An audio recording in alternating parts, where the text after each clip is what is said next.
In today's video, I'm going to teach you how to make your team more productive with OneNote. When teams struggle to stay organized, a lot of time gets wasted searching for information, managing multiple file versions, and going back and forth through email.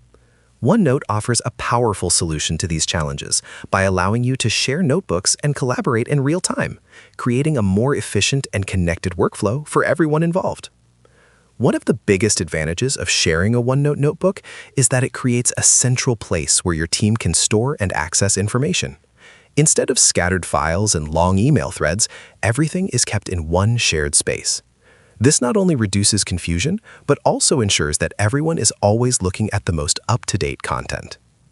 To begin sharing a notebook, you first need to make sure it's stored in a location that others can access.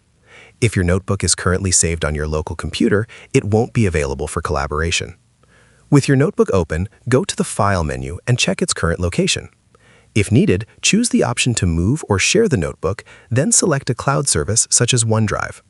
Once selected, the notebook will begin syncing to that location. After the notebook is stored in the cloud, you can start inviting others. One of the easiest ways to do this is by using the Share button located in the top right corner of the screen. From there, choose to share the entire notebook. A dialog box will appear where you can enter the email addresses of the people you want to give access to. You can also decide whether they can edit the notebook or only view it, depending on your needs. Once everything is set, send the invitation and they will receive a link to access the notebook. Another way to share your notebook is by creating a link. You can find this option under the File menu in the Share section. This allows you to generate a link that you can send through email or messaging platforms. Before copying the link, you can customize its permissions, such as whether anyone with the link can access it or only specific people within your organization. You can also choose whether users can edit or just view the content, and even set an expiration date if needed.